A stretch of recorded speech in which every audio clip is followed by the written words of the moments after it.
అంబానీ పెళ్ళి దాని గురించి అంతలా మాట్లాడుకోవడం మంత్స్ టుగెదర్ జరిగిందనా లేకుంటే ఒక రిచ్ ఫ్యామిలీ అనా? అఫ్ కోర్స్ ఇది ద బాప్ of all marriages. Mukesh Ambani జేబులో ఉన్న డబ్బు వేరే వాళ్ళకి వెళ్ళింది. లేకపోతే ఆయన మళ్ళీ బిజినెస్లో పెట్టో ఏదో రియల్ ఎస్టేట్ ప్రాపర్టీ ఉన్నా లేకపోతే అంత ఖర్చు పెట్టే బదులు స్కూల్స్ కట్టించవచ్చు లేకుంటే రోడ్స్ ఇవ్వచ్చు. తన డబ్బు కదా, తన ఇష్టం అది. సహారా సుబ్రతోరా ఇద్దరు కొడుకుల పెళ్ళిళ్ళు చాలా లావిష్గా చేశారు, ఎక్కువ ఖర్చు పెట్టారు. చివరికి ఆయన చనిపోయిన తర్వాత ఆ ఇద్దరు రాలేదు అనేటువంటి వార్తలు కూడా వచ్చాయి. He spent a lot of money, అంటే that is the greatest event అని తను ఫీల్ అయ్యాడు. వాళ్ళు ఒక 6 నెలల్లో విడిపోయారు. హ్యాపీలీ మ్యారీడ్ అనే బదులు హ్యాపీలీ డైవోర్స్. అంటే డివోర్స్ సెలబ్రేట్ చేసుకోవాలి, పెళ్లి కాదు.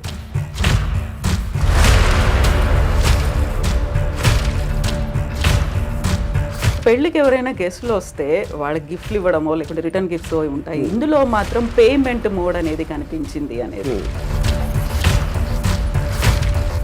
నాగ చైతన్య శోభిత మ్యారేజ్కి సంబంధించి కూడా ఎన్ని స్పెక్యులేషన్స్, అంటే వీళ్ళిద్దరి వల్లే సమంత కూడా విడాకులు తీసుకొని పోయింది, తను దూరం అవడానికి కూడా శోభితనే కారణం, ముందు నుంచి కూడా వీళ్ళకి రిలేషన్స్ ఉన్నాయి అనేది. బోరు కొట్టే మనిషి ఆ ఇష్యూ అనేది కేవలం ముగ్గురికి సంబంధించింది. నాగార్జున గారు మీకు చాలా క్లోజ్, పెళ్ళికి పిలిచారనుకోండి వెళ్తారా? పెళ్ళిళ్ళకి చావులకి ఎప్పుడు వెళ్ళాం. స్ట్రాంగ్ స్టేట్మెంట్ కదా. అది నా ఫీలింగ్. శ్రీదేవి గారి మీద ఏదైనా బయోగ్రఫీ తీయాలి అంటే want her to what if end stage Ramu garu ఎలా ఉండాలనుకుంటున్నారు, ఏం జరగాలి, ఎలా ఉంటే బాగుంటుందని? I will see the most least painful death ఏంటనేది. మీరే చచ్చిపోతాను అంటే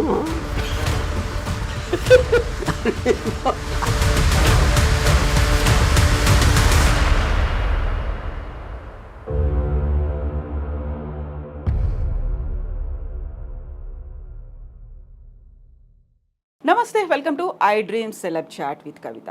ఈ మధ్య ప్రముఖుల ఇళ్లలో జరుగుతున్నటువంటి పెళ్లిళ్ళ గురించి ఎందుకని అంతలా మాట్లాడుకుంటున్నారు? వార్తల కంటే కూడా ఎక్కువగా భిన్నాభిప్రాయాలు ఎందుకని వ్యక్తం అవుతున్నాయి? అసలు పెళ్లిళ్ళ గురించి మాట్లాడుకోవాల్సినటువంటి అవసరం ఏముంది? మనతో పాటుగా ఉన్నారు RGV. Hello sir. Hi. So ఎందుకని ఇంత తీవ్రంగా అంబానీ పెళ్ళి వాళ్ళ ఇంట్లో జరుగుతోంది, దాని గురించి అంతలా మాట్లాడుకోవడం మంత్స్ టుగెదర్ జరిగిందనా లేకుంటే ఒక రిచ్ ఫ్యామిలీ అనా? అది ఆబ్వియస్. అంటే ఒక పాయింట్ ఏంటంటే మనకు అసలు ఊహించని విధంగా పెళ్ళిళ్ళు అంటేనే ఖర్చుతో కూడిన వ్యవహారం. ఎంత చిన్న పేదవాడైనా మ్యాక్సిమం వాళ్ళు ఖర్చు పెట్టేది పెళ్ళిలోనే ఖర్చు పెడతారు. ఇప్పుడు దాన్ని ఊహించని దానికి వీలు లేకుండా అంత అంటే 5,000 కోట్లు అయిపోయింది అంటే ఆటోమేటిక్గా that will come one under the vulgar display of wealth అని ఒక వర్డ్ ఉండేది. ఇది ఎప్పుడంటే ఆల్మోస్ట్ ఒక 25 years బ్యాక్ భరత్ షా అని ఒక చాలా పెద్ద ఫైనాన్షియల్, ఆయన నాకు సత్య జంగల్ అని నాకు ఫండ్ చేశారు ఆయన. ఆయన ఇంట్లో 25 years బ్యాక్ 25 కోట్లు ఖర్చు పెట్టారు ఆయన కొడుకు పెళ్ళికి. యూనో ఇప్పుడు చాలామంది అప్పుడు పేపర్లో కూడా రాసేవారు, ఏంటి అసలు ఏమనుకుంటున్నారు పెళ్ళికి ఎంత ఖర్చు పెట్టడం అంటే. ఎలా ఉంటుందంటే మీ పేదరికాన్ని ఎత్తి చూపినట్టు ఉంటుంది. మీకు మామూలుగా ఆయనకి ఎన్ని లక్షల కోట్లు బిజినెస్లు ఉన్నాయా లేకపోతే టర్న్ ఓవర్ ఉందా అనేది ఎవరికి అర్థం కాదు. రిలయన్స్ అంటున్నా, జియో, ఇది ఆయన ముఖేష్ అంబానీ గారు ఉన్న బిజినెస్ ఆస్పెక్ట్ ఏవైతే ఉన్నాయో దానికి సంబంధించిన టర్న్ ఓవరు, ఆ స్టాక్ మార్కెట్లో వాల్యూ ఏంటి, ఆయన రిచెస్ట్ మ్యానా అనేది ఎవరికి అర్థం కాదు. అది that's two high the figures. పెళ్ళికి ఎంత ఖర్చు పెడుతున్నారు అనేది. అప్పుడు మనం కూడా పెళ్లి చేస్తాం, మనం బిజినెస్ నడపట్లేదు కదా, మనకు తెలియదు, మన కంపారిజన్ ఉండదు. మన ఇంట్లో పెళ్లి జరుగుతుంది, అమ్మాయి ఇంట్లో పెళ్లి జరుగుతుంది, దానికి దీనికి డిఫరెన్స్ అంటే మీరు అత్యంత పేదవాడిగా అనిపిస్తారు మీకు. ఎందుకంటే కంపారిజన్ ఆస్పెక్ట్లో అది more than anything else. So నేను చూసిన 3 అంటే భరత్ షా కొడుకు పెళ్ళి ఒకటి, దాని తర్వాత ఒక 10 years, దాని తర్వాత అయ్యాక సుబ్రతోరాయ్ సారా ఇట్స్ ఇంట్లో పెళ్ళింది. యూనో అఫ్ కోర్స్ ఇది ద బాప్ ఆఫ్ ఆల్ మ్యారేజెస్. యూనో అప్పుడు కూడా విచిత్రంగా ఏం చెప్పేవారు అంటే, ఇప్పుడు నాకు తెలిసిన ఒక ఆవిడ, షీ మేక్స్ క్యాండిల్స్. సో సారాషి పెళ్ళి విషయంలో 3 కోట్లు తన ఒక్క బిల్లు వచ్చింది. క్యాండిల్స్ కూడా తను ఒక్కదే చేయాల, చాలామంది చేశారు. అంటే అది 7-8 రోజులు అలా అయింది పెళ్ళి. క్యాండిల్స్కి 3 కోట్లు అంటే అసలు మనకి ఎక్కడున్నాం ఎక్కడున్నాం మనం కూడా కాదు, ఎక్కడా లేవు. అది నా పాయింట్. సో ఇప్పుడు ఏంటంటే వల్గర్ డిస్ప్లే ఆఫ్ వెల్త్ అనేది ఆ టర్మ్ ఎప్పటి నుంచో ఉంది. It's not a new term. అంటే మీరు నా దగ్గర నీకన్నా చాలా ఎక్కువ ఉందని చూపించటానికి ఒక సందర్భం క్రియేట్ చేసి, లేకపోతే మీరు ఏదో పేరెంటారు కానీ మీరు రోజు వెళ్ళి ముఖేష్ అంబానీ ఇంట్లో కూర్చోరు, ఆయన ఏం చేస్తున్నాడో తెలియదు. ఆయన పెళ్లి చేస్తున్నాడు కాబట్టి ఇమేజెస్ బయటకు వస్తాయి, దానికి సంబంధించిన వార్తలు అన్నీ. ఇప్పుడు కానీ దీంట్లో ఎవరికి అర్థం కాదు ఏంటంటే, దీంట్లో ఒకవైపు నుంచి అన్ని కోట్లు ఖర్చు పెట్టి ఇంత పేద దేశంలో ఇంతమంది తినటానికి తిండి లేదు, ఇంతమందికి అసలు ఇల్లు లేదు ఉండటానికి, మెజారిటీ వాళ్ళు అలా ఉన్నప్పుడు పెళ్లి కోసం 5,000 కోట్లు ఖర్చు పెడతారా అనేది ఒకటి రావచ్చు. సేమ్ థింగ్ భరత్ భాయ్ అప్పుడు కూడా వచ్చింది. అప్పుడు భరత్ భాయ్ నాకు చాలా ఇంట్రెస్టింగ్ ఇది చెప్పారు. నా ఫస్ట్ టైం నాకు డబ్బు అనేది ఏంటని అప్పుడు అర్థమైంది నాకు. తను ఏమన్నారంటే, ఖర్చు పెట్టడం అంటే ఏంటి అసలు అర్థం? ఖర్చు పెట్టడం అంటే నా దగ్గర ఉన్న డబ్బు నా కొడుకు పెళ్లి సందర్భంగా ఆనందంతో నేను వేరే వాళ్ళకి ఇచ్చేస్తున్నా, అది దానం కిందకు వస్తుంది అన్నాడు. దుబారా ఖర్చు కాదు. ఎందుకంటే అదే 25 కోట్లు నేను ఒక ల్యాండ్ కొనుక్కుంటే ఎవరికి ప్రాబ్లం లేదు, ఆ ల్యాండ్ వాల్యూ 1000 కోట్లు అవ్వచ్చు 25 ఏళ్ళకి. కానీ అప్పుడున్న 25 కోట్లు నేను వేరే వాళ్ళకి ఇచ్చింది. ఎవరికి ఇస్తారు? ఖర్చు అంటే ఏంటి అసలు మీనింగు? వర్కర్స్కి ఏదో ఆభరణాలు చేశారు, ఏదో చేశారు, గెస్ట్లను పిలిచారు, తిండి పెట్టారు, ఇది చేశారు, ఇలాంటివి అన్నీ కలిపే కదా. అంటే ముఖేష్ అంబానీ జేబులో ఉన్న డబ్బు వేరే వాళ్ళకి వెళ్ళింది. అంటే అది అంటే అది యాక్చువల్గా మెచ్చుకోవాల్సిన విషయం ఇన్ వే. లేకపోతే ఆయన మళ్ళీ బిజినెస్లో పెట్టో ఏదో రియల్ ఎస్టేట్ ప్రాపర్టీ కొనో లేకపోతే ఏదో కొని ఇంకా ఎక్కువ అవుతుంది అంతే. అందుకని సర్క్యులేట్ అవుతుంది అది యాక్చువల్గా that is the whole point. So ఇప్పుడు డబ్బులు ఎప్పుడు పోవు, ఒక్క జేబు నుంచి ఇంకో జేబుకి మారుతాయి. ఒక చిన్న ఎగ్జాంపుల్, చాలామంది చిన్న ప్రొడ్యూసర్లు వచ్చి లేకపోతే ప్రొడ్యూసర్ ఎంత డబ్బులు పోగొట్టుకుంటారు అని అనుకుంటారు. ఎంత పోగొట్టుకుంటారంటే గాల్లో వెళ్ళిపోలేదు కదా, ఏం కాలిపోలేదు, వేరే జేబులోకి వెళ్ళి అతని దగ్గర ఉన్నాయి. అతను ఏదో ఒక విజన్తో వచ్చాడు, ఆ విజన్ కోసం పని చేయడానికి ఎంతో 100 మందికో 200 మందికో డబ్బులు ఇచ్చాడు అందరికీ. వాళ్ళందరూ పని చేశారు, ఆ విజన్ ఫెయిల్ అయింది ఒకడే, అది మిగతా వాళ్ళ దగ్గరికి వెళ్ళింది. That is what is called distribution of wealth, redistribution of wealth వస్తుంది అది concept. So coming back to the marriage, ఇది ఇప్పుడు మీరు ఒక స్పెక్టికల్ క్రియేట్ చేశారు. పెళ్ళి అంటే ఇదిరా అసలు ఏషియాలోనే ఇప్పుడు maybe I don't know in the world, అంటే ఈ షేక్ లీలోనే చేస్తుంటారు నాకు తెలీదు. But this must be the most expensive marriage apart from ఈ కింగ్స్ క్వీన్స్ అలాంటి దగ్గర ఉందేమో నాకు తెలియదు. మోడర్న్ హిస్టరీలో this must be the most expensive. కానీ మోస్ట్ ఎక్స్పెన్సివ్ అన్నది నేను ఇందాక ఎగ్జాంపుల్ ఇచ్చినట్టు 5,000 కోట్లు ఆయన దానం ఇచ్చాడు, అది ఆయన చేసింది. యా, అయితే మీరు దీన్ని ఈ రకంగా దానం అన్నప్పటికీ కూడా అంత ఖర్చు పెట్టే బదులు స్కూల్స్ కట్టించవచ్చు, లేకుంటే రోడ్స్ ఇవ్వచ్చు, లేకుంటే విలేజ్ డెవలప్మెంట్ అదే నా point. Every one has their own way of doing that, you know. వాళ్ళ దాంట్లో ఇప్పుడు దానం అనేది ఒకే రకంగా చేయాలని లేదు కదా. మనం అనుకునే స్కూల్ కట్టించారా, టెంపుల్ కట్టించారా, లేకపోతే ఎవరో వికలాంగులకి ఏదైనా ఇచ్చారా అనేది అవి కూడా అది అంటే. కానీ తన ఉద్దేశం, నా పాయింట్, తన డబ్బు వేరే దగ్గరికి వెళ్ళింది అనేది పాయింట్. కానీ ఏ విధంగా వెళ్ళింది అనేది ఎవరు చెప్పగలుగుతారు? ఏ విధంగా వెళ్ళాలి అని మీరు నిర్ధారించలేరు కదా. తన డబ్బు కదా, తన ఇష్టం అది. యా, ఇప్పుడు మీరు చెప్పిన ఒక ఎగ్జాంపుల్లో సహారా, సుబ్రతోరా 2 కొడుకుల పెళ్ళిళ్ళు చాలా లావిష్గా చేశారు, ఎక్కువ ఖర్చు పెట్టారు. చివరికి ఆయన చనిపోయిన తర్వాత ఆ 2 రాలేదు అనేటువంటి వార్తలు కూడా వచ్చాయి. ఇది ఇప్పుడు ఇక్కడ ఈ ఆస్పెక్ట్లో ఒకటి చెప్తాను నేను. పెళ్ళి అనేది ఒక ఈవెంట్, ఒక ఫెస్టివల్ లాంటిది. దట్ చాలాసార్లు మీరు ఇంత 3 రోజులు పెళ్ళిళ్ళు చేసుకుని సంగీతం ఇది అది అని మేము మామూలు వాళ్ళు చెప్తున్నాం. ఆ పెళ్ళి చేసిన తర్వాత మ్యాక్సిమం అంటే నాకు తెలిసిన నాకు దగ్గర పర్సన్ తన కొడుకు పెళ్లి చేసాడు, he spent a lot of money, అంటే that is the greatest event అని తను ఫీల్ అయ్యాడు. వాళ్ళు ఒక 6 నెలల్లో విడిపోయారు. అప్పుడు ఎవరు అర్థమైనట్టు? ఖర్చు పెట్టినప్పుడు అర్థమైనట్టు, అంతే కదా. యూనో, ఇప్పుడు ఇక్కడేంటి ఒక పాయింట్ ఏమో చాలా ఘనంగా చెయ్యాలి అని వాళ్ళ ఐడెంటిటీ కోసం, లేకపోతే వాళ్ళు ఫెయిల్యూర్గా ఫీల్ అయిపోతారు. ఇది పేరెంట్స్ చాలా ఘనంగా చేయలేకపోతే పెళ్ళి, దానికోసం ఎంతో కష్టపడి అప్పు సప్పు ఏదో లేకపోతే వాళ్ళ ఆస్తులు అమ్ముకుని చేస్తారు. కానీ ఆ రోజు అయిపోయిన తర్వాత నెక్స్ట్ డే రేపు మీరు ఆ పెళ్ళి అలంకారాలను అయిపోయి మామూలు మనుషులే కదా మళ్ళీ వాళ్ళు కొన్ని గొడవలు మామూలే. మళ్ళీ పెద్ద కొట్టుకుంటూ వచ్చినప్పుడు పెళ్లి వల్ల చేసామని ఆవిడ అనుకో పెళ్లి మర్చిపోయారు, రాత్ గయి బాత్ గయి అయిపోయింది, ఆ రోజుతోనే అయిపోయింది అది. సో దాని తర్వాత వచ్చే ఏ ఆస్పెక్ట్ అయినా కూడా you can't control it. So అప్పుడు అది రిడిక్యులస్ అండి. అందుకని నేనేమన్నానంటే డివోర్స్ని సెలబ్రేట్ చేసుకోవాలి, పెళ్ళి కాదు. ఎందుకంటే పెళ్ళి అనేది మీరు ఒక అన్నోన్ టెరిటరీలోకి వెళ్తున్నారు, అంటే ఆల్మోస్ట్ జైలు లాంటిది. అది నిబంధనలు ఉంటాయి, మీరు అంతకుముందు ఉన్నంత ఫ్రీగా ఉండలేరు. అంతకుముందు ఉన్న అన్నీ తనేమనుకుంటుంది, ఆడేమనుకుంటాడు, వాళ్ళ అత్తమామలు ఏమనుకుంటారు, ఇలాంటి రకరకాల ఆస్పెక్ట్స్లో మీకు ఒక ప్రెషర్ బిల్డప్ అయ్యి ఒకసారి డివోర్స్ అయిపోతుంది. డివోర్స్ అయినప్పుడు ఏంటి, మీరు మళ్ళీ జైలు నుంచి బయటకు వచ్చేసినట్టు. That is more cause for celebration అన్నది. ఇది ఒక స్టూపిడ్గా పెళ్ళిని సెలబ్రేట్ చేసుకుంటారు అందరూ. పెళ్ళి అనేది చాలా అంటే అవునా కాదా, పాము కాటేస్తుందా ఇదా అని అంత టెన్షన్తో వెళ్ళాలి, కానీ దాన్ని సెలబ్రేట్ చేసే అంత ఎస్పెక్ట్ లేదు. ఎస్పెషలీ మీరు డివోర్స్ రేట్ ఎంత పెరిగిపోతున్న రోజుల్లో ఆల్మోస్ట్ 60-70% వెళ్తుందని మొన్న ఎవరు చెప్పారు నాకు. So which means the institution it self is failing. అలాంటి సందర్భంలో మీరు అదొక పెద్ద మీ జీవితంలో జరిగిన ఘనకార్యం లాగా ఫీల్ అయిపోయి పెళ్లి చేసుకుంటాం అనేది నా దృష్టిలో చాలా స్టూపిడ్. అది ఇలా ఎంత ఇదిగా ఈ మధ్య కాలంలో అలాంటి ట్రెండ్ కూడా కనిపిస్తుంది. హ్యాపీలీ మ్యారీడ్ అనే బదులు హ్యాపీలీ డైవోర్స్. అంతే ఈ మధ్య కాలం ఎప్పుడు అంతే. ఇప్పుడు నేను నా డివోర్స్ అయ్యి ఆల్మోస్ట్ 25 years పైన. కాకుండా మీకు సంబంధించి కూడా ఒక క్వశ్చన్ వచ్చింది కదా, మీరు హ్యాపీగా మ్యారేజ్ చేసుకున్నారు, 25 yearsకి పెళ్లి చేసుకున్నారు, ఆ టైంలో అనుభవించాల్సింది, ఒక ఫ్యామిలీని రన్ చేయాల్సింది అంతా చేసిన తర్వాత ఇప్పుడు డైవోర్స్ తీసుకొని ఇప్పుడు మాట్లాడడం హ్యాపీగా రన్ చేసిన ఎవరు సపోజ్ చేస్తున్నారు? See, when you're taking a decision, you don't know the result. నేను సినిమా తీసినప్పుడు అది ఫ్లాప్ అవుతుందని నాకు తెలియదు కదా.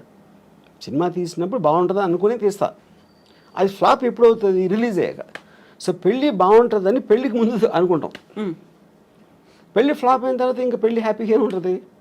బట్ అందరి ఎక్స్పీరియన్సెస్ ఒకలా ఉండవు కదా. ఒకలా ఉండవు. Of course I'm not generalising this, but the amount of people, number of people in today's times especially, అప్పుడు లేదని కాదు, అప్పుడు ఉంది డివోర్స్ అనేది కొత్తది ఏమి కాదు.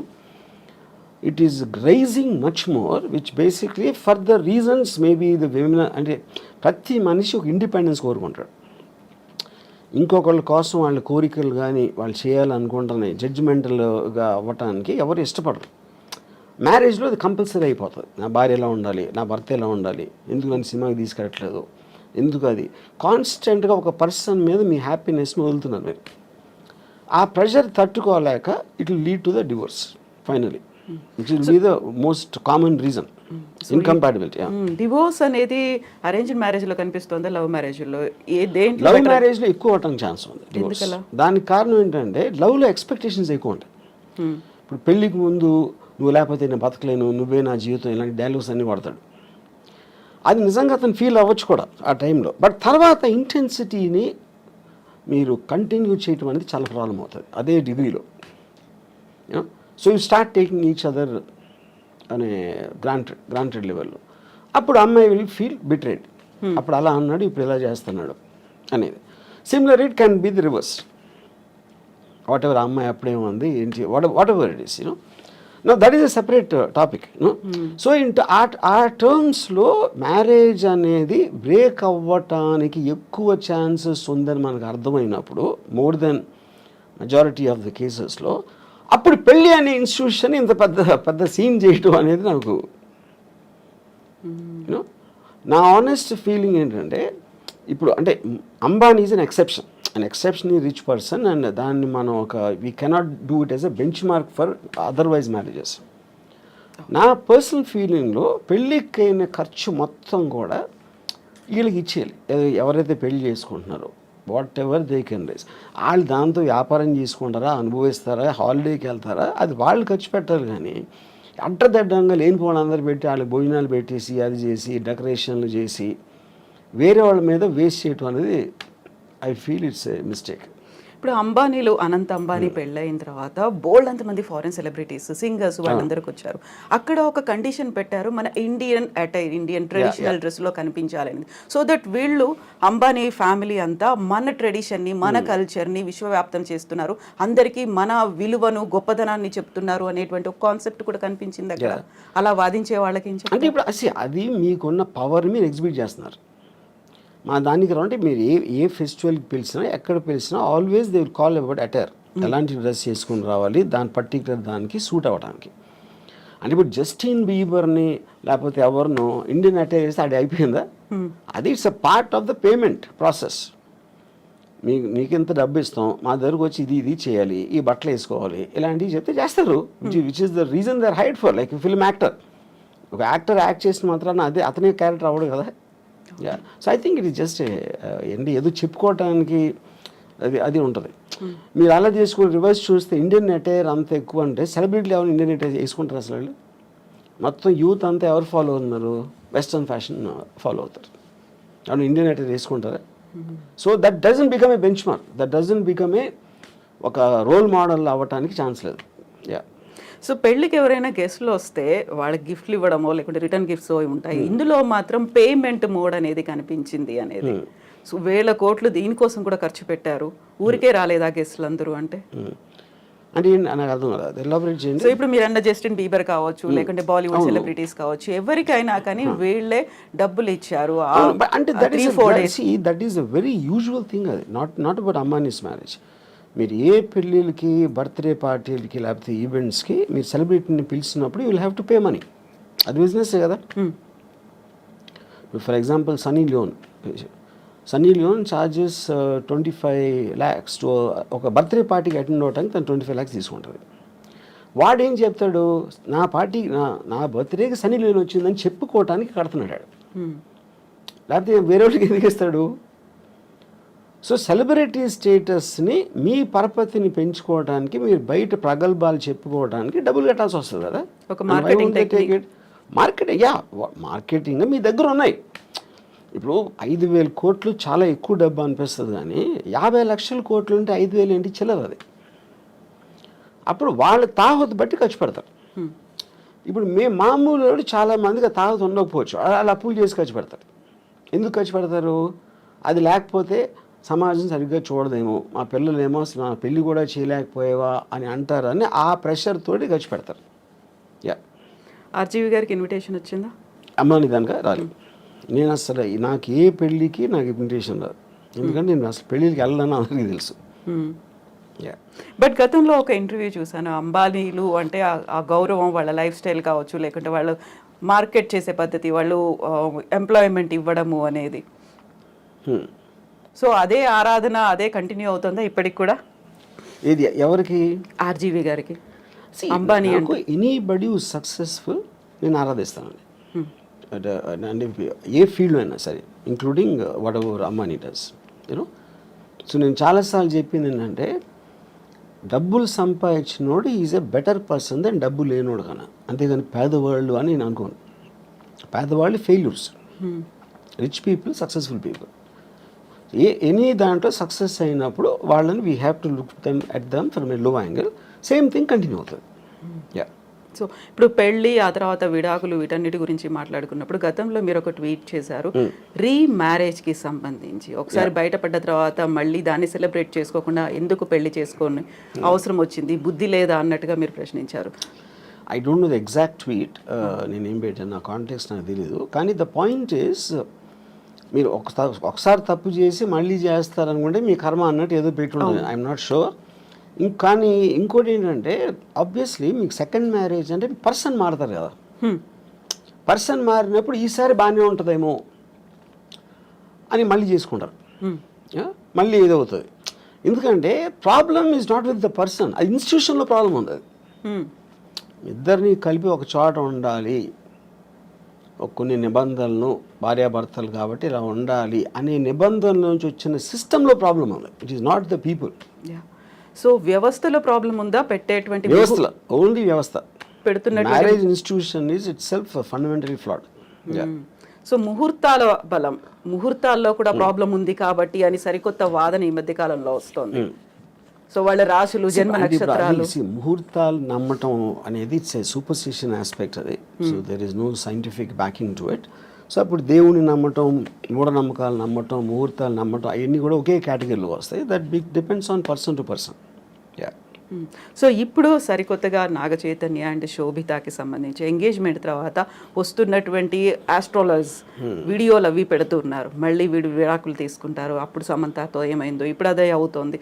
ఇలాంటి వాటన్నిటిని ఎలా చూస్తారు మీరు? సరే, అదే చెప్తున్నా. ఇప్పుడు ప్రతి ఒక్కరికి 2 bit ఆఫ్ ఫేమ్ కావాలి.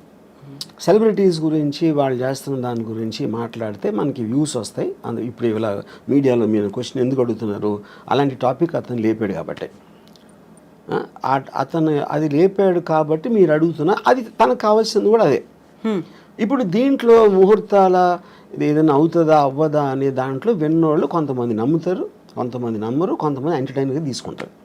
సో మన లైఫ్లో ఏం చేసినా అదే finally it comes to entertainment. Yeah. So ఇప్పుడు సెలబ్రిటీల ఇళ్లలో పెళ్ళిళ్ళు అవుతున్నాయి అనుకుంటే ఎందుకని దాని గురించి అంత మాట్లాడుకునే పరిస్థితి వస్తుందంటారు? Because they're celebrity. అంతకన్నా సింపుల్ ఆన్సర్ ఏముంది?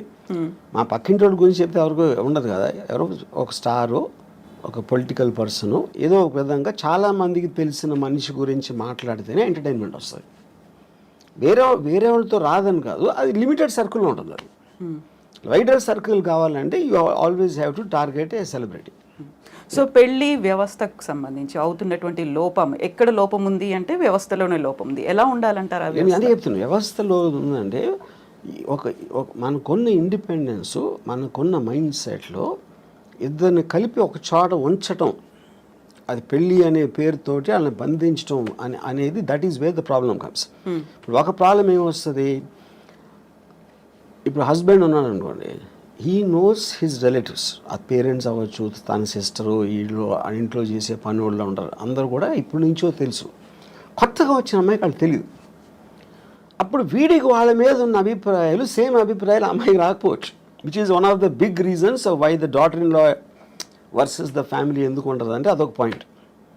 And it is naturally understandable. అది నేను గబుక్కుని మిమ్మల్ని కలిస్తే మీ మీద నాకున్న అభిప్రాయానికి, మిమ్మల్ని మీ గురించి ఎప్పటి నుంచో తెలిసిన వాళ్ళకి అభిప్రాయానికి ఎలా సింక్ కుదురుతుంది? అప్పుడు ఎక్స్పెక్ట్ చేయటం తప్పది. సో ఇది ఒక ఎగ్జాంపుల్ చెప్తాను. రెండో ఎగ్జాంపుల్, ఇప్పుడు నాకు తెలిసిన ఒక అమ్మాయి, she wanted to get divorce. ఏంటి ప్రాబ్లం అంటే, I find him very boring, which is a good enough reason. Bore కొట్టే మనిషి, మీరు మామూలుగా నేను బోర్ కొడితే మీరు వెళ్ళిపోతారు, కాసేపు హలోని మాట్లాడి వెళ్ళిపోతారు, నేను వెళ్ళిపోతాను. మరి కలిసే ఉండాలి అంటే బోర్ కొట్టించి కొడితే ఎలా సాధ్యం అది? She might find something else more interesting, someone else more interesting.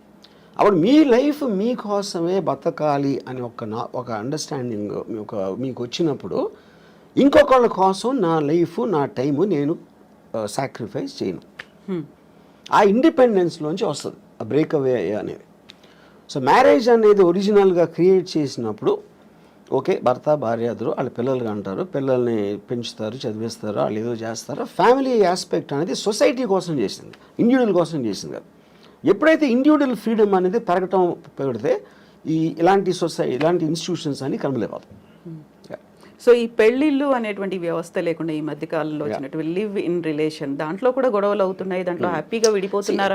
Correct. ఇప్పుడు పెళ్ళి అనేది వేరే వాళ్ళకి చెప్పడానికి, లివ్ ఇన్ రిలేషన్షిప్ అనేది వాళ్ళిద్దరికి ఉన్న పర్సనల్ ఆస్పెక్ట్. అది దట్స్ ఓన్లీ డిఫరెన్స్. యూనో, ఇక దాంట్లో లీగల్గా ఎన్ని ఇయర్స్ ఉంటే అది వ్యాలిడే ఉంటుంది, ఇది అది అని. కొట్టుకుంటాం అనేది ఎలా చేస్తుంది? మీరు అసలు ఇద్దరు ఒక చోట ఉంటే కొట్టుకోకుండా ఉండలేరు. అంటే ప్రెషర్ ఆఫ్ అది ఏమంటుంది, expectation more than anything else. Yeah. So ఇలాంటి ఇష్యూస్ రాకుండా ఉండాలంటే understanding is the better way అంటారు. అడ్జస్ట్మెంట్, అండర్స్టాండింగ్ అనేది ఈజీ చెప్పటం. I do not believe it's అంటే అండర్స్టాండింగ్గా ఉండాలండి. ఇప్పుడు ఫర్ ఎగ్జాంపుల్, ఎవరో కౌన్సిలరు, ఒక సైకాలజిస్ట్, భార్యాభర్తలు అన్యోన్యంగా ఉండాలి అని అన్నట్టు ఏదో అన్నారు, నేను యూట్యూబ్లో చూసాను. అండ్ ఫస్ట్ ఆఫ్ ఆల్, భార్య అనేది ఇట్స్ లేబుల్. అది రియాలిటీలో ఏంటి, భార్య అనేది స్పెసిఫిక్ పర్సన్. నా భార్య, తన భార్య, ముగ్గురిని భార్యలు అంటే అందరూ ఒకటేనా? కాదు కదా. The people are different. వాళ్ళ బిహేవియరు, యాటిట్యూడు, వాళ్ళకున్న ఇండివిజువల్ ఇష్యూస్, ఇలాంటివన్నీ కేస్ టు కేస్ చూడాలి. కానీ అందరినీ కలిపి లేబుల్ వేసి భార్యాభర్తలు అన్యోన్యంగా ఉండాలంటే జనరలైజ్ చేయడం జనరలైజ్ చేయటం అనేది మీనింగ్ లేదు. మీ భార్యని బాగా చూసుకో అంటే మీరు చెప్పారనుకోండి, ఇప్పుడు నా భార్య మీ భార్య కాదు, అప్పుడు మీరు ఎలా ఇస్తారు ఆ సలహా? అది ఏమి తెలియకుండా ఇష్యూ అది, you know. So I feel the whole concept of when the entire society in advancement is going towards individual freedom, నా ఇష్టం వచ్చినట్టు నేను బతుకుతాను, నాకు హ్యాపీనెస్ వచ్చింది నేను చేస్తాను అనుకున్న ఎవ్వరూ కూడా they can't be in the relationship unless one person completely compromises. One person completely succumb అయిపోతే ఏదో అట్లీస్ట్ ఓకే అది. సో మనకున్నటువంటి కానీ ఒక పర్సన్ కంప్లీట్గా సకంబ్ అవ్వటానికి ఎందుకు సకంబ్ అవ్వాలి నేను వేరే వాళ్ళకి అన్నది కదా. మీ ఫ్రీడమ్ మీకు ఉంది, మీ ఇండిపెండెన్స్ మీకు ఉంది. పాత రోజుల్లో ఫైనాన్షియల్ ఇండిపెండెన్స్ అమ్మాయిలకి లేనప్పుడు ఇంకా చేసేది లేక దే జస్ట్ అంటే ఒక స్లేవ్స్ లాగా ఉండేవారు. నేను ఇప్పుడు రెబెల్ అయినా కూడా నాకు వేరే గతి లేదు అనుకున్నప్పుడు they will bear with whatever is there for them. Yeah. So అలాంటి పరిస్థితుల్లో అడ్జస్ట్ అయిపోయి ఇంకా బయటకు వచ్చినా నేను బతకలేను అండ్ సమాజం నన్నే అంటుంది అనేటువంటి ఒక ఒపీనియన్ కూడా ఉంటుంది ఆ టైంలో. బట్ ఇప్పుడు మనం ఉన్నటువంటి సమాజం కావచ్చు, మన వ్యవస్థలో ఒంటరిగా ఉంటే భవిష్యత్తు ఏంటి, ఆ తర్వాత నెక్స్ట్ ఎవరు చూస్తారు? ఒక ఫ్యామిలీ అయితే పిల్లలు చూస్తారు, లేకుంటే రిలేటివ్స్ చూస్తారు, భార్య చూస్తుంది, భర్త చూస్తాడు, ఇలాంటి బోల్డ్ అని కాన్సెప్ట్స్ పెట్టుకొని అడ్జస్ట్ అవుతున్న వాళ్ళు ఉన్నారు. మన ఫ్యామిలీల కన్నా పనులు బాగా చూస్తారు, నర్సులు బాగా, ఎందుకంటే జీతం తీసుకుని వాళ్ళు పని ఏమేం కావాలని చేస్తారు. పిల్లలు బాగా చూసుకుంటారా అనేది మనకి ఎప్పుడు బడిపంతుల సినిమా బ్లాక్ అండ్ వైట్ డేస్లో వచ్చింది, అక్కడి నుంచి కూడా లేదు, అది ఎవరు నమ్మరు. ఫస్ట్ భార్య బాగా చూసుకోవడం అనేది ఆబ్లిగేషన్ క్రియేట్ అవుతుంది. నేనే అన్నీ చూసుకుంటున్నాను, మీకు ఇన్నాళ్ళకైనా నా వాల్యూ తెలిసిందా అని నష్టపెట్టి చంపేస్తారు. అప్పుడు ఆ గిల్ట్ ఫీలింగ్ చచ్చిపోతాడు. అసలు అతనికి వచ్చిన వేరే జాబ్ అయితే ఇలాంటి ఆస్పెక్ట్లో. I'm just taking it a little jocular. But నా పాయింట్ ఏంటంటే నేను ముసలోడిని అయినప్పుడు నాకు చూసుకోవటానికి ఎవరో ఒకళ్ళు ఉంటారా అనే రీజన్ తోటి భూమి మీద ఎవడో పెళ్లి చేసుకోడు. ఆ రీజన్ తోటి ఏదో ఎప్పుడో 20, 30, 40 సంవత్సరాల తర్వాత వచ్చే ప్రాబ్లమ్ని దృష్టిలో పెట్టుకొని. ఇప్పుడు ఫ్యామిలీ అంటే ఫ్యామిలీలోనే చాలాసార్లు గొడవలు అవుతాయి, బ్రదర్స్ మధ్యన ఉంటాయి. మనం చెప్పుకొని అనిల్ అంబానీ ధీరుభాయ్ అంబానీ కొట్టుకుని చచ్చిపోయాడు.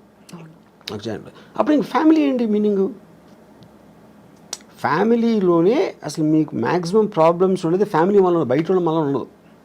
ఫ్యామిలీ వల్ల ఎందుకు ఉంటుందంటే మీకు బాగా తెలుసు అక్కడి నుంచి బిట్రేలు వస్తే మీరు తట్టుకోలేరు, దాని నుంచి ఈ పక్కన మా మదర్ వీళ్ళందరూ సర్ది చెప్పడానికి మొత్తం అన్నీ జరుగుతాయి. అందరు ఫ్యామిలీస్ ఉంటాయి కదా. ఫ్యామిలీ డిస్ప్యూట్స్, ఫ్యామిలీ కోర్ట్స్లో ఉన్నంత రష్ ఎక్కడ ఉండదు. యా. సో ఫ్యామిలీ మీ ప్రాబ్లమ్స్ క్రియేట్ చేస్తుంది అనుకుంటాం కన్నా బుద్ధి తక్కువ పని ఉండదు. అప్పుడు ఏంటి మీకు మిగిలింది? మీ ప్రాబ్లమ్స్ మీరు చూసుకోండి. అది. అయితే ఇక్కడ మనస్తత్వాల వల్ల అభిప్రాయ భేదాలు వస్తున్నాయా, లేకుంటే దేని వల్ల వస్తున్నాయి అడ్జస్ట్మెంట్ అనేది లేకపోవడం వల్ల? ఇక్కడ పాయింట్ ఏంటంటే మనిషికి ఉన్న ఒక ఈగోలో ఎప్పుడు తనే రైట్ అనుకుంటాడు. తనే రైట్ అని బతకపోతే తనకు పర్సనాలిటీ ఉండదు. అప్పుడు భార్య చేసే దాంట్లో తప్పులు పడటం, అదే భార్యకి భర్త చేసే దాంట్లో తప్పులు, అదేంటి అలా చేశారు, అదేంటి ఇది అంటే కాన్స్టెంట్గా మీరు చేస్తున్న దానికి క్వశ్చన్ చేస్తున్నారు, ఒక ప్రెజర్ పెడుతున్నారు, లేకపోతే తిడుతున్నారు. ఇలాంటివి చేస్తున్నప్పుడు ఆటోమేటిక్గా you want to break away from that kind of any kind of force. ఈ human being wants to break away from force. ఆ ఫోర్స్ మీరు ఎమోషన్ నుంచి వచ్చిందా, ఫిజికల్గా వచ్చిందా, లేకపోతే సొసైటీ పరంగా వాళ్ళ అంటే చుట్టూ ఉన్న వాళ్ళు ఏమనుకుంటారు, లేకపోతే పేరెంట్స్ ఏమనుకుంటారు, ఇలాంటి రకరకాల ఆస్పెక్ట్స్లోంచి ఆ ప్రెజర్ ఉంటుంది. అది కొంతమంది సకంబ్ అయ్యి ఇంకా చచ్చినట్టు అలా బతికేస్తూ ఉంటారు. చాలామంది ఇష్టం లేకుండా బతుకుతారు, ఇష్టం లేకుండా సంసారం చేస్తారు. అందుకని మీకు పెళ్లి మీద అన్ని జోకులు ఎందుకు ఉంటాయి ఎప్పుడు? Because of that, you know. So ఇప్పుడు మీడియా ఒకటి యాడ్ చేసింది ఈ రాజ్ తరుణ్ విషయంలో. కానీ మొన్న జరిగిన దువ్వాడ శ్రీనివాసు వైసీపీ ఎమ్మెల్సీ ఎవరు, ఇప్పుడేంటి సడన్గా రాంగ్డ్ పార్టీ అనుకుంటే భార్యకి ఏంటి, భార్య అనే టైటిల్ వచ్చింది కాబట్టి ఆవిడే రైట్ అనుకుంటారు. నా భర్త వేరే వాళ్ళతో ఉన్నారు అని చెప్పి అక్కడ పిల్లలు కూడా అక్కడ ఇన్వాల్వ్ ఆ అయ్యి పిల్లలు కూడా ఇన్వాల్వ్ అయ్యి మీడియాకి వస్తున్నారు. And media will love it. ఎందుకంటే పక్క ఇంట్లో వాళ్ళ గొడవలు అంటే మనకు మహాప్రీతి, రసగుల్లా కన్నా బాగుంటుంది వినటానికి అది. సో అప్పుడు ఇక్కడికి వస్తే ఈ ప్రెషర్ ఎంతో కొంత పోలీస్ మీద కూడా ఉంటుంది. ఇప్పుడు దాంట్లో కేసు ఉందా లేదా కూడా తెలియదు. కేసు ఉందా లేదా పెడతారా అసలు దానికి ఏమన్నా ఒక లాజికల్ కంక్లూజన్ వస్తుంది అని లోపల 1 month మీడియాకి టైం పాస్ అయిపోతుంది. దాని తర్వాత ఒక రోజు టక్ అని మర్చిపోతారు దాన్ని, ఇంకో కేసు వస్తుంది. I feel that is going to be the నామ్. ఇప్పుడు రాజతరుణ్ కేసు ఇన్ఫ్లుయెన్స్ ఎంతో కొంత ఆవిడ తీసుకుని ఉంటారని నా ఫీలింగ్. ఎందుకంటే మీడియాలోకి వస్తే, ఎందుకంటే మీరు ఎవరు చెప్తారు, మా అయితే పక్కింటికి చెప్తారు, మీ పక్క వాళ్ళకి చెప్తారు, వెనకాల మీడియాకి చెప్తే మీకు మొత్తం పబ్లిక్లోకి వెళ్ళిపోతుంది కదా. పబ్లిక్ కూడా ఎంటర్టైన్మెంట్ కోసం, వాళ్ళకి ఎవరి మీద జాలి ఉండదు, ఏమీ ఉండదు. వాళ్ళు చేసుకునే పనులు, వాళ్ళ గొడవల మధ్యలో ఇది కూడా ఒకసారి కొంచెంసేపు యూట్యూబ్లో చూస్తారు, అంతకన్నా ఏం ఉండదు అక్కడ ఎఫెక్ట్. సైకలాజికల్గా వాళ్ళకు మాత్రం ఏదో రాష్ట్రం అంతా తెలిసిపోయింది, అందరూ మన గురించి మాట్లాడుకుంటున్నారు, నాకు వీళ్ళు సపోర్ట్ చేస్తున్నారు, వాళ్ళు సపోర్ట్ చేస్తున్నారని అదొక కామెడీ డ్రామా బేసిక్గా ఫైనల్గా. సో అక్కడ సింపతియా, జాలియా, లేకుంటే మీరు అన్నట్టుగా కామెడీ డ్రామా, ఇవన్నీ కాకుండా ఉండేటువంటి కొన్ని ఎమోషన్స్ అనేవి ఉంటాయి, ఒక రెస్పాన్సిబిలిటీ అనేది ఉంటుంది. హస్బెండ్ మనకి తెలియటానికి ఛాన్స్ లేదంటున్నా. Everybody has emotions. ఎవరికి ఉండవు ఎమోషన్స్? ఇప్పుడు ఆవిడేమో నేను కారు గుద్దేసి నేను చచ్చిపోతానని ఆవిడ అంటారు, ఇవేమో మెట్ల మీద కూర్చుని ఏడ్ చేసి కూతుర్ని పట్టుకుని ఆయనేమో వాళ్ళకి ఎంత చేశాను అంటాడు. ఇప్పుడు వీళ్ళు ముగ్గురులో ఎవరు కరెక్ట్ అని ఎలా చెప్తారు మీరు? అప్పుడేంటి మీ సోషల్, పెళ్ళి అయింది కాబట్టి భార్య, పెళ్ళి కాలేదు కాబట్టి ఏదో వాట్ ఎవర్ దట్ ఉమెన్, మీరు ఈ లేబుల్స్ పెట్టేసి దాన్ని బట్టి జడ్జ్ చేస్తున్నారు మీరు. How is it right? ఇప్పుడు ఎమోషనల్గా ఒక పాయింట్ వాళ్ళు ఎందుకో కనెక్ట్ అయ్యారు. అప్పుడేంటి పెళ్ళి చేసుకున్నాక ఇంకొక అమ్మాయితో ఉండకూడదు అనేది మారల్ ఇష్యూవా, లీగల్ ఇష్యూవా, సోషల్ ఇష్యూ, ఏం ఇష్యూ అది? అది పర్సనల్ ఇష్యూ యాక్చువల్గా. యూనో పర్సనల్ ఇష్యూలో మరి సొసైటీ వెళ్ళి ఏలు పెడితే అంటే దానికి మీనింగ్ ఏముంది ఇంకప్పుడు? ఇప్పుడు ఆవిడ ఏడుస్తున్నారు, ఇంట్లో ఏం చేస్తున్నా మనకేం తెలుసు? ఇప్పుడు లావణ్య గారు ఉన్నారు, మీరు 5 చూస్తే 5 డిఫరెంట్ పర్సనాలిటీస్ ఉంటాయి. ఏ పర్సనాలిటీ నిజమైన లావణ్య ఎట్లా తెలుస్తుంది మీకు? యూనో రాజ్ తరుణ్ ఒకటికి తెలుస్తుంది, రాజ్ తరుణ్ ఏంటో ఆ అమ్మాయి ఒకటి. వాళ్ళిద్దరికి తప్పిస్తే బయట ఏమున్నా ఎవ్వరికీ తెలియడానికి ఆస్కారం లేదు. మీరు ఒక ఇంట్లో ఉమ్మడి కుటుంబంలో కూడా బెడ్రూమ్లో భర్తకి భార్యకి ఏం జరుగుతుందని మిగతా ఫ్యామిలీకి తెలియడానికి కూడా ఆస్కారం లేదు. అదంత పర్సనల్ ఇష్యూ అది. సో ఇప్పుడు సరికొత్తగా అడల్టరీ సుప్రీంకోర్టు తీర్పునిచ్చింది, ఇలాంటివన్నీ కూడా యూస్ చేసుకుని లివింగ్ ఇన్ రిలేషన్, వీటన్నిటి గురించి మాట్లాడి వాదించుకోవడం అనేది కూడా బాగా పెరిగింది కదా. వీటన్నిటిని ఎలా చూస్తారు మరి మీరు? That's what I'm saying. Legal aspect అనేది ఒక పాయింట్ ఏది కరెక్ట్. ఇప్పుడు ఒక వీకర్ సెక్షన్ని మీరు ఎక్స్ప్లాయిట్ చేస్తున్నారు, అది విమెనా లేకపోతే ఎస్సీ ఎస్టీయా whatever. Most of the time courts ఆ రూల్స్ ఫ్రేమ్ చేసి they want to support somebody to strengthen a possibly weak person. ఇప్పుడు కారు వచ్చి స్కూటర్ని గుద్దితే స్కూటర్ ఎవరిది ఎక్కువ తప్పు ఉన్నదానికి వాళ్ళు ఆస్కారం ఎక్కువ ఇస్తారు. సారీ కార్, ఎందుకంటే బలవంతం ఇది కాబట్టి. డబ్బు ఉన్నోడు పేదవాడిని కొడితే ఆయనకు అప్పుడు పేదోడు డబ్బు ఉన్నోడిని కొట్టాడంటే నమ్మటానికి కొంచెం ఈజీ కాదు. ఎందుకంటే పేదోడు ఎందుకు కొడతాడు అన్న ఫీలింగ్ వీళ్ళు వస్తుంది, బలం వాళ్ళ దగ్గర. కరెక్ట్. అప్పుడు ఏంటి, ఒక అమ్మాయి వెళ్ళి కంప్లైంట్ ఇస్తే నన్ను ఇలా మాలేజ్ చేశారు అని, అది definitely they will believe that more. వల్నరబుల్గా ఉన్నారు, vulnerable weaker section, women are the weaker sex అనేది ఒక జనరల్ ఆస్పెక్ట్ ఉంది కాబట్టి దాంట్లో కొంతమంది విమెన్ మిస్యూజ్ చేయొచ్చు. సుప్రీంకోర్టు కూడా చెప్పింది, we are aware that this will be misuse by some people, but in the absence of anything better you are putting. So అది it will be a very complicated issue. ఎందుకంటే ఇప్పుడు లేటెస్ట్గా వచ్చిన బిఎన్ఎస్ లాస్లో మొత్తం digital evidence ఇది అది అన్నీ చెప్పినప్పుడు, ఇప్పుడు ఒకడు అంటాడు ఒక అమ్మాయిని నేను పెళ్లి చేసుకోవాలి, ఆ రోజు నిజంగా ఫీల్ అయి ఉండొచ్చు. ఎమోషన్ అనేది it is never a permanent thing. మీకు అప్పుడు ఉన్న మెంటల్ స్టేట్లో ఒక ఫీలింగ్ వస్తుంది, అది వాడికి 2 days అయిపోవచ్చు అది. ఇప్పుడు మీరు అప్పుడు అలా అన్నావు కదా, అన్నందుకే నేను ఆ రోజు నేను ఫిజికల్గా ఇంటిమేట్ అయ్యాను, అది అప్పుడు ఇది మోసం చేసినందుకు వస్తుంది అని అంటే అప్పుడు దానికి ఇంక అంత ఎక్కడ ఉంటుంది? మీరు ఒక బిజినెస్ డీల్ చేశారు, నీకు మీకు ఇన్వెస్ట్ చేస్తాను అని చెప్పాడు ఒకడు నాకు.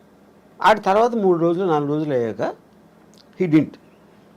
ఆ రోజు చెప్పినందుకే నేను ఎలా అయ్యాను, ఇప్పుడు నేను మానసిక స్థాపం చేస్తే నేను వెళ్ళి చచ్చిపోతాను అంటే అది ఇంకా అసలు అవుతుందా ఇంకా ఎనీథింగ్. సో మీరు ఒక విధంగా చూస్తే మీరు అసలు రిలేషన్షిప్స్లోకి వెళ్ళటానికి భయపడే అంత ఇది వచ్చేసింది ఒక విధంగా చూస్తే, ఏది ఈ లాస్ ఇలాంటివి అని. At the same time it is also true that women will be exploited. ఎందుకు? By men. ఇప్పుడు నా ఆల్వేస్ బిలీఫ్ ఏంటంటే man is he pretends love for sex, he gives love, pretend maybe not the right word. Women gives sex for in exchange for love.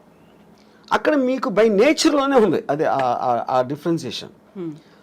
ఆ natural ఇన్స్టింక్ట్ని curb చేయడానికే మీకు legal system, moral system, social systems వస్తాయి. కానీ ఇందులో ఉన్న flaw ఏంటంటే ఏది కూడా they don't know the actual things what's happening and how can they be జడ్జ్మెంట్లు. ఇప్పుడు ఈ అమ్మాయికి బోర్ కొడుతుంది, బోర్ కొట్టినందుకు బోర్ కొట్టిందని ఎవడన్నా యాక్సెప్ట్ చేస్తాడు అసలు? అలాంటిది అతనికి ఇంకో ఎఫ్ఐఆర్ ఉంది, నన్ను కొడుతున్నాడు లేకపోతే ఏదో చేస్తున్నాడు అంటే కొంచెం అన్న మీనింగ్ ఉంది. ఈజ్ బోరింగ్ అంటే why should she live her life with boring person? తన ఇష్టం కదా. మనమేమో ఒక సలహా ఇచ్చేసి దానికోసం చేయొద్దు అని మన లైఫ్ అయితే ఆ అమ్మాయి అంతా లైఫ్ అంతా బోర్ కొట్టి చచ్చిపోవాలండి. So I think to get into personal emotional spaces is wrong for any kind of a system. అప్పుడేంటి, ఇలా జరుగుతుందని తెలిసిన దానికి మీరు ఎడ్యుకేట్ చేయాలి. మీకు పెళ్లి చేసుకుంటానని చెప్పి తర్వాత చేయకపోతే అది మీరు కన్సిడరేషన్లోకి తీసుకున్నారా అనే ఎడ్యుకేషన్ అనేది most important. So in other words నేను ఏమంటున్నానంటే ఒక వాట్ డు ఐ సే, ఇప్పుడు మీరు ముందు పెళ్ళి అవ్వక ముందు లేకపోతే సీరియస్ రిలేషన్షిప్ వెళ్ళక ముందు ఇఫ్ యూ టాక్, ఒకవేళ ఇది ఫెయిల్ అయితే, నేను అనుకుని చేయలేకపోతే, మన రిలేషన్షిప్ అనేది బ్రేక్ అయిపోతే ఏంటి అనేది చాలా ఇంపార్టెంట్ క్వశ్చన్ టు డిస్కస్. అది ఎవరు చేయరు, ముందే మాట్లాడుకోవాలి. ముందు చేయరు. అది ఎందుకు చేయరు? అప్పుడు వాళ్ళకున్న మైకంలో అసలు నువ్వు తప్ప నేను లేను అని డ్యూయెట్లు ఊహించుకునే మెంటల్ స్టేట్లో అలాంటి కాన్వర్సేషన్ ఎవరు చేయరు. అది మస్ట్గా ఉండాలి. ఇప్పుడు అగ్రిమెంట్ ఉంది, ఇప్పుడు మీరు నేను కలిసి ఏదో బిజినెస్ పెడుతున్నాం, మన ఇద్దరం ఎంతో క్లోజ్ అయినా అగ్రిమెంట్ ఎందుకు రాసుకుంటున్నాం? టర్మ్స్ అండ్ కండిషన్స్ మనం కొన్ని గ్రాంటెడ్గా నేను ఓరల్గా చెప్పు, లేకపోతే రాము అలా చేయలే, కవిత గారు అలా చేయర్లే అని నేను మైండ్లో అనుకున్న దానికి అన్ని పేపర్ మీద పెట్టడానికి ఉన్న డిఫరెన్స్.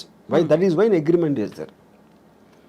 అప్పుడు అగ్రిమెంట్ అనేది బిజినెస్లోనే కాకుండా it's also been emotional complex. ఎందుకంటే ఇన్స్టిట్యూషన్ అనేది మనకి మ్యారేజ్ ఇన్స్టిట్యూషన్ ఆర్టిఫిషియల్గా వచ్చింది, that is not natural. Anything which came out of an artificial sense of a certain system you should have an agreement. అప్పుడు ఏమంటారు దాన్ని, బ్రీచ్ ఆఫ్ కాంట్రాక్ట్లో ఏ టర్మ్స్లో అయితే నేను ఇక్కడి నుంచి వెళ్ళిపోతాను, ఇవి నేను అనుకుని ఇవి జరగకపోతే లేకపోతే ఇలా జరిగితే వీటన్నిటిలోంచి మాత్రం I will be free to come out అనేది మీరు ముందు మాట్లాడారనుకోండి, అప్పుడు ఆస్పెక్ట్లో అసలు యాక్చువల్గా ఆ మ్యారేజ్ ఎగ్జిస్ట్ అవడానికి ఎక్కువ ఛాన్స్ ఉంది. ఎందుకంటే మీ ఎక్స్చేంజ్ ఆఫ్ థాట్స్ ఎక్కువ ఉంది. ఇప్పుడేంటి, మీరు అనుకుంటున్నారు అలా చేయడు, తను అలా చేయదు, నమ్మకం నా కోసం ఏమైనా చేసేస్తుంది అని ఆ నమ్మకాన్ని మీరు ఊహిస్తున్నారు. నాకు ఒక సినిమాలో ఒక టెరిఫిక్ డైలాగ్ ఉంది, అడు why did you and mom separate అని కొడుకు అడుగుతాడు. అంటే ఏంటంటాడు, we just drew pictures of each other in our minds and we got to know the reality only after the marriage అంటాడు. ఎందుకంటే ముందు మీ ఊహల్లో ఉంటుంది ఆ లవ్ అనే ఒక ఫీలింగ్, ఒక మత్తుమంది లాంటిది. దాంట్లో you don't want to see the reality at any given time, you know. So ఆ రియాలిటీని చూడకుండా ఉంటే మీ కలది బేసిక్గా. తనది వాళ్ళిద్దరూ కలిసినప్పుడు మంచిగా మాట్లాడుకోండి, ఇద్దరు దే ట్రై టు అట్రాక్ట్, ఇద్దరు they try to be on their best behaviour. అది మీరు ఆ టైం చేయగలుగుతారు. కానీ మ్యారేజ్ అయ్యాక ఎప్పుడైతే ఒకే ఇంట్లో పడుకుని లెగిసినప్పుడు అదే ఇంటెన్స్ సస్టైన్ చేయటం అనేది ఇంపాసిబుల్, ఎవరి వల్ల కాదు. That is when the passion starts getting killed. ఇప్పుడు మనం మాట్లాడుకున్నంత ఈజీనా రాము గారు, ఈ ఎమోషన్స్ ఇవన్నీ ఉంటాయి, ఇన్వాల్వ్ అయినవి రెస్పాన్సిబిలిటీస్ ఉంటాయి, ఒక ఫ్యామిలీ అనేది ఉంటుంది, అయిపోయింది వీఆర్ గెటింగ్ సెపరేటెడ్ అనేది చాలా ఈజీగా నిన్నటిదాకా ఏం జరిగింది అంతా మర్చిపోదాం, ఇప్పుడు ఫ్రెష్గా ఎవరి జీవితాలు వాళ్ళు స్టార్ట్ చేసుకుందాం, అంత ఈజీ అంటారా? ఈజీ కాకపోతే ఏంటంటే వాట్ ఈస్ ద సొల్యూషన్ అంటే ఏం చేయాలి అప్పుడు? ఏం ఇడిపోతుంది. ఇంక ఫస్ట్ ఆఫ్ ఆల్ బయట వాళ్ళు సలహాలు ఇస్తారు, మన ఫ్యామిలీ ఇది అలా అలా కాదురా, ఇందాక చెప్పాను కదా, ఆ సలహాలు ఇచ్చేవాళ్ళ దగ్గర ఆడికి నోరు ఉంది కాబట్టి ఇస్తున్నాడు, వాడు అనుభవించట్లా, అనుభవించేది వీళ్ళిద్దరే, ఈ ఇద్దరిలో కూడా ఒకళ్ళే ఉండొచ్చు కూడా ఈవెన్ దెన్. సో ఇక్కడ this whole thing is a war between an individuals freedom and living for others, compromising for others. ఇప్పుడు ఆ కాంప్రమైజ్లో మీరు తప్పైనా, ఇప్పుడు సపోజ్ నన్ను ఒక ఫిజికల్గా మీరు ఫోర్స్ చేయొచ్చు, అంటే ఒక ఉమెన్ క్యాన్ ఫోర్స్ మీ, ఒక వైఫ్, కానీ వాడికి అమ్మాయి మీద ఫీలింగ్ లేకపోతే అప్పుడు ఇంకా అసలు ఉండి కూడా లాభం ఏంటంటున్నా. The whole idea is about affection, intimacy, relationship. ఆ రిలేషన్షిప్ వాడి మైండ్లోనో ఈ అమ్మాయి మైండ్లోనో కట్ అయిపోయినప్పుడు ఇంక ఉండి కూడా లాభం ఏంటంటున్నా. So that defeats the very purpose of the institution. ఎందుకు కంటిన్యూ చేయాలి? అయితే ఇప్పుడు వీటన్నిటికంటే కూడా సరికొత్త వాదన ఏంటంటే ఈ ఎమోషన్స్, ఫ్యామిలీ బాండ్, పర్సనాలిటీ, వాళ్ళ ఐడియాలజీ, వీటన్నిటికంటే పెళ్లి చేసుకునే టైంలో చూడాల్సినటువంటి ముహూర్తం ప్రాపర్గా చూడలేదు కాబట్టి విడిపోతున్నారు అనేటువంటి వాదన. కరెక్ట్ ముహూర్తం కనుక చూసి ఉంటే వీళ్ళు అలా కలకాలం కలిసి ఉంటారు, గొడవలు లేకుండా ఉంటాయి అనేది, అక్కడ ఏది దేన్ని ఓవర్లాప్ చేస్తుంది అసలు? కానీ నేను అదే చెప్పాను, దట్ ఈస్ సూపర్స్టిషన్ థింగ్. అది ఒక ఆల్మోస్ట్ నో సైంటిఫిక్ బ్యాకింగ్. అంటే చెప్పాను, దెయ్యాలు నమ్మటం, ముహూర్తాలు నమ్మటం, దేవుడిని, ఆయన కూడా సేమ్ కేటగిరీ. అది ఈచ్ పర్సన్స్ ఇండివిజువల్ ఆస్పెక్ట్ అది. సో మీరు ఎప్పుడైనా మీ సినిమాకి ఒక ముహూర్తం చూడాలి అంటే ఇప్పటి రాము కాదు, ఎర్లియర్ డేస్లో రాము? నేను I never believed in God, I never believed in anything that. నేను చేస్తాను, ఇప్పుడు చేస్తాను. ఇప్పుడు కర్ణాచారి అని ఒక సీనియర్ కార్పెంటర్ ఏదో సెట్ వేసాం, ఏదో గోవిందా గోవింద సినిమా అని గుర్తున్నావు. He wanted me to come and do some కొబ్బరికాయ కొట్టడం. అది ఎవరి కోసం? ఈయన కోసం బట్టి. Karnacharya, I very respect him very much, was my father's friend. ఆయన అడిగారు కాబట్టి ఆయన కోసం అలా చేస్తాను, but I don't feel it. ఎందుకంటే దేవుణ్ణి నమ్మటం అనేది చాలా ఈగోతో సంబంధించిన విషయం అన్న. ఎందుకంటే మిమ్మల్ని ఒక్కడిని ఇన్ని లక్షల కోట్ల జీవరాశుల్లో మీకేదో ఒక దండం పెడితే మీకేదో చేస్తారని నమ్మటం అనేది చాలా ఈగోయిస్టిక్ పని అని నా ఫీలింగ్. ఇదొకటి. రెండోది ఏంటంటే ఇప్పుడు ముహూర్తం, మూఢనమ్మకం. ముహూర్తం అనేది మీరు నలుగురు జ్యోతిష్ని అడిగితే 4 చెప్తారు. వేణుస్వామికి ఏం తెలియదని ఒకడంటాడు, ఆడికి తెలియదని ఈడంటాడు. అప్పుడు అది కూడా లేబుల్లే కదా, మీరు జ్యోతిష్కుడు అని ఒక్కడే ఉన్నాడు కదా. అప్పుడు మీరు నమ్మిన జ్యోతిషం ఉంటాడు, మీరు ఎందుకు నమ్ముతారు? మీకు ఎవరో చెప్పారు, లేకపోతే అంతకుముందు అతను చెప్పింది ఏదో కరెక్ట్ అయింది. అప్పుడు ఈ నమ్మకాలన్నీ అలాగే వస్తాయి, మీకు జరిగింది కాబట్టి. సో నా కంట్రోల్లో లేని దాన్ని, డెస్టినీ లేకపోతే దేవుడు, నేచర్లా నా కంట్రోల్లో లేని ఏవి నేను పట్టించుకోను. I will only concentrate on what I can do. ఆ మిగతా నేను కాన్సిక్వెన్స్గా తీసుకుంటాను, అది వచ్చినప్పుడు విల్ బెర్ ఇట్. ఇప్పుడు పెళ్లిళ్ళకి ఎలా అయితే ముహూర్తాలు చూస్తున్నారో, భారీ బడ్జెట్ సినిమాలు తీసే ముందు కూడా ప్రతిదీ పూజలే దాంతోనే అవుతున్నాయి కదా. అది ఎప్పుడు ఉంది, దేవుణ్ణి కనిపెట్టినప్పటి నుంచి ఉన్నాయి ముహూర్తాలు. ఇప్పుడు దేవుడు కనిపెట్టగానే మీకు ఇండస్ట్రీ పడుతుంది కదా. దేవుడికి మీకు మధ్యన పూజారులు ఇలాంటి వాళ్ళు వస్తారు, ఎవరో ప్రవక్తలు వస్తారు, లేకపోతే ఇంకోళ్ళు ఎవరో వస్తారు, ఇండస్ట్రీ అంతా స్టార్ట్ అవుతుంది కదా. అప్పుడు నాకు తెలుసు ఈ పర్టిక్యులర్ టైంలో చేస్తే ఇంకోటి ఇదన్నీ కూడా హ్యూమన్ అడ్వాన్స్మెంట్, క్రియేటివిటీలో వస్తుంది ఇదంతా. ప్రతి పనికి మీరు బిల్డింగ్ కట్టినా ఏది చేసినా కొంతమంది బయటికి వెళ్ళటానికి ముహూర్తం చూస్తారు, లోపలికి రావటానికి చూస్తారు, అన్నిటికీ ఉంటుంది ముహూర్తం. సో ఈ హీరోతో సెట్ అవుతుందా లేదా, లేకుంటే ఈ డైరెక్టర్తో సెట్ అవుతుందా లేదా అని ఆలోచించి డైరెక్టర్స్ని, ప్రొడ్యూసర్లని, లేకుంటే హీరోలని డ్రాప్ చేసినటువంటి సినిమాలు కూడా చాలా కనిపించాయి కదా. ఎలా డ్రాప్ చేశారు? వాళ్ళ డేట్ ఆఫ్ బర్త్ కావచ్చు, మిగతా వాళ్ళ నక్షత్రాలు, రాసులు, ఇవన్నీ సెట్ అవుతే హిట్ అవుతుంది. అది that is depends on the person కదా. ఇప్పుడు ఎవరైతే దాన్ని అసలు ప్రాజెక్ట్ని టేక్ ఆఫ్ చేస్తున్నాడో అతను ఎంత నమ్ముతాడు అన్న దాని మీద ఉంటుంది. అది main person who's actually making the project, which can be a producer or a director or a hero also.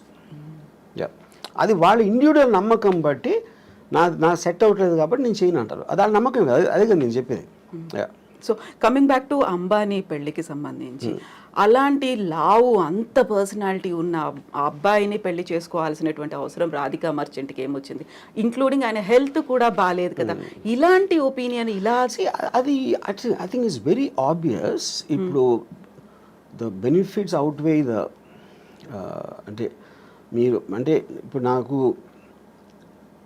ప్రతి అమ్మాయికి ఇలాంటి వాడు కావాలని ఉండదు అనుకున్నది. ఒక నిమిషం, నేను ఆ అమ్మాయి గురించి మాట్లాడట్లేదు. అది లేదు, కానీ ఇది ఉంది ఏదైతే దీనికన్నా బెటర్ అంటే యూ మైట్ కాంప్రమైజ్. ఇది నేను జనరల్గా చెప్తున్నా. ఎగ్జాక్ట్లీ ఆ అమ్మాయి పర్టికులర్గా దేనికి అటాక్ ఆ అమ్మాయి నాకు తెలీదు. నేను అమ్మాయిల మైండ్ స్టేట్లో నేను లేను కాబట్టి I can't make a comment on her. But if you want me to speculate on that, మీకు కావాల్సింది లేదు కానీ అతని దగ్గర వేరే ఉన్నాయి ఏదైతే అది కాంపెన్సేట్ చేస్తుందంటే చేస్తాం. ఇప్పుడు ఒక అమ్మాయి ఒక పెళ్ళిలో ఒక అమ్మాయి బాగాలేదు అనుకోండి, కానీ విపరీతమైన ఆస్తి ఉంది. అప్పుడు అబ్బాయి ఏమనుకోవచ్చు, అమ్మాయి అందంగా లేదు కానీ అమ్మాయితో వచ్చిన ఆస్తి అమ్మాయి కన్నా అందంగా ఉంది, నాకు ఆ చాయిస్ లేదు. వీడు కావాల్సిందేంటి, అమ్మాయి అందంగా ఉండాలి, ఆస్తి ఉండాలి అనే ఆప్షన్ దొరకనప్పుడు ఇక్కడ మీకు ఆస్తి ఎక్కువ అమ్మాయి ఎక్కువ అనేది వస్తుంది సజెషన్. వెయిటేజ్ దేనికి ఎక్కువ. తర్వాత దానికోసం అదేంటి అమ్మాయి అందాన్ని సాక్రిఫైస్ చేసి ఆస్తి అనుభవిద్దాం అనుకోవచ్చు. లేకపోతే ఇంట్లో ఉంచి నేను వేరే అమ్మాయిలతో ఉంటాను అని ఆడు ఇంకో ప్లాన్ చేసుకోవచ్చు. రకరకాలు ఏదైనా అవ్వచ్చు. But the point is all of us we will choose the options available to us. ఒక పేద ఇంటి అందమైన అమ్మాయి భార్యగా కావాలా, లేకపోతే చాలా రిచ్ పర్సన్ అందం లేని అమ్మాయి కావాలా అనేది అప్పుడు మీరు దేనికి ఎక్కువ వాల్యూ ఇస్తారన్న దాని మీద ఆ ఇండివిజువల్ మీద డిపెండ్ అవుతుంది. సో ఇప్పుడు నాగ చైతన్య శోభిత మ్యారేజ్కి సంబంధించి కూడా ఎన్ని స్పెక్యులేషన్స్, అంటే వీళ్ళిద్దరి వల్లే సమంత కూడా విడాకులు తీసుకుని పోయింది, తను దూరం అవడానికి కూడా శోభితనే కారణం, ముందు నుంచి కూడా వీళ్ళకి రిలేషన్స్ ఉన్నాయి అనేది. సో రెండు రకాల వాదనలు, ఒకవైపు నాగ చైతన్య గురించి మాట్లాడే వాళ్ళు సపోర్ట్ చేస్తూ, సమంత గురించి మాట్లాడే వాళ్ళు సపోర్ట్ చేస్తూ, ఇదంతా ఓన్లీ వాళ్ళ ఫ్రీడమ్. ఇప్పుడు వీళ్ళందరూ కూడా they doing it for entertainment. ఆ ఇష్యూ అనేది కేవలం ముగ్గురికి సంబంధించింది, Chaitanya, Samantha and of course Sobhita garu. You know బయట వాళ్ళు మాట్లాడితే అందరూ మాట్లాడతారు. పొద్దున్న లేస్తే మనం మాట్లాడకుండా ఏంటి చేసేది? కొంతమంది ఇండివిజువల్గా మాట్లాడచ్చు, కొంతమంది మీడియాలో మాట్లాడచ్చు, కొంతమంది ఇందాక చెప్పారు కదా వాడు స్వామి, వాడేదో ఒక ప్రిడిక్షన్ ఇవ్వచ్చు, ఇలా రకరకాలు ఉండరు. అదంతా కూడా సోషల్ ఎంటర్టైన్మెంట్. డైరెక్ట్లీ ఎఫెక్ట్ అయ్యే పీపుల్ ఆ ముగ్గురే. ఆ ముగ్గురు ఏమనుకుంటున్నారు మనకు తెలియనప్పుడు దాని మీద మీరు ఎంటర్టైన్మెంట్ కోసం చేయండి, మనకు సంబంధం లేదు. సో ఇప్పుడు నాగార్జున గారు మీకు చాలా క్లోజ్, పెళ్ళికి పిలిచారనుకోండి, వెళ్తారా? నో, నాగార్జున కూడా పిలవడు ఎప్పుడు. రారు అని అర్థమైంది ముందు నుంచి.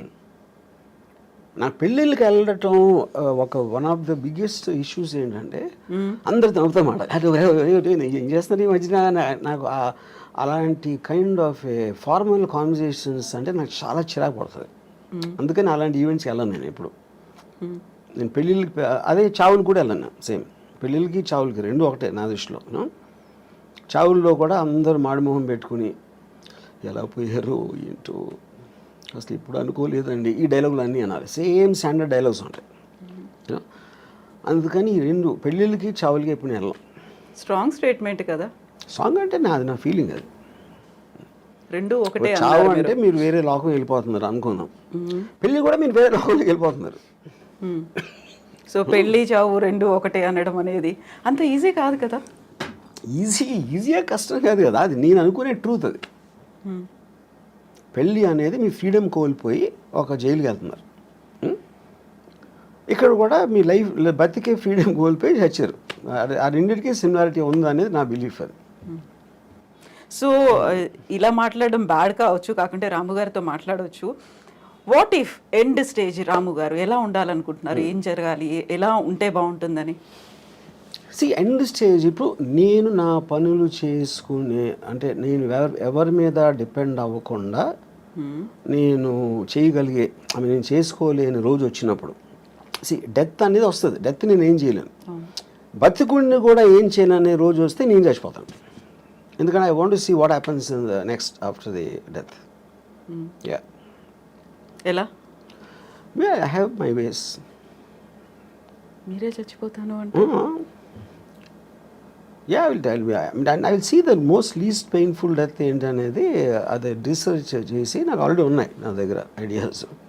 అంతే. ఎందుకంటే యూ డోంట్ నీడ్ లివింగ్ అనే పర్పస్ లేదు.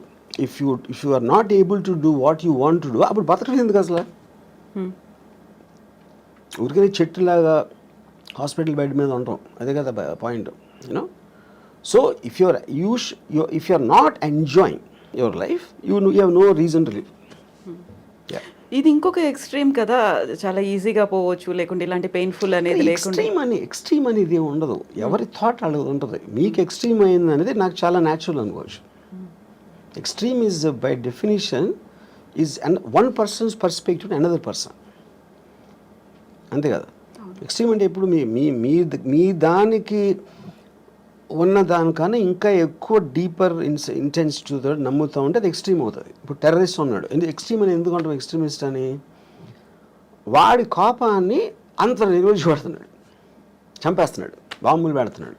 అది మీరు చేయరు. మీరైతే మా అయితే తిడతారు, మా అయితే కొడతారు, లేకపోతే మా అయితే అరుస్తారు. వాడు దానికి వెళ్తున్నాడు. ఇలాంటితో వర్కౌట్ అవ్వని వాడు నమ్ముతున్నాడు. కానీ ఎక్స్ట్రీమిస్ట్ ఎవడు? వాడు ఎక్స్ట్రీమిస్ట్ అనుకోడు కదా, వాడు నమ్ముతూనే చేస్తున్నాడు అది. యా. సో పెయిన్లెస్గా ఉండాలి, ఈజీగా స్మూత్గా ఉండాలి అంటే రీసెర్చ్ చేస్తున్నారు. Yeah yeah yeah. అందులో సూసైడ్ కూడా ఉందా? సూసైడ్ అని కావాలి కదా, లేకపోతే మీరు ఇన్ఫ్లిక్టింగ్ ఆఫ్ పెయిన్లెస్ అనేది మీరు అనుకునే పర్పస్కి ఎంత సింప్లిస్టిక్గా ఎంత స్మూత్గా జరగాలని చూస్తారు. అది బిజినెస్ అవ్వచ్చు, లేకపోతే any decision you are making, you want to make the effort lesser to get the maximum result. అప్పుడు డెత్ అనేది మీకు రిజల్ట్ కావాలి అనుకున్నప్పుడు డెత్లో ఒక పెయిన్ ఆస్పెక్ట్ అనేది ఎంతో కొంత ఉంటుంది. మేబీ ఆ ఎంతో కొంత దాన్ని రెడ్యూస్ చేయడానికి you will use your knowledge and your thinking. Yeah. So ఎప్పుడు నేను ఆ లాస్ట్ స్టెప్ తీసుకోవాలి అనేది ఏ స్టేజ్లో నేను చెప్పాను కదా, when I can do, when I have to depend on somebody else, that is the last stage for me. Yeah, it is not about the age. ఇప్పుడు సపోజ్ నాకు ఇప్పుడు మీ స్టూడియోకి ఇంటర్వ్యూకి వచ్చాను, ఇప్పుడు వెళ్తా ఒక యాక్సిడెంట్ అయిపోయి నా కాళ్ళు పోయినాయి అనుకోండి for example. So I might do it now only. లేదా నాకు 80 years 90 years వచ్చినా కూడా నేను ఇంకా చేయగలుగుతున్నాను అంటే I might not do it. So the point is not about the age, it's about your ఫెయిలబిలిటీ.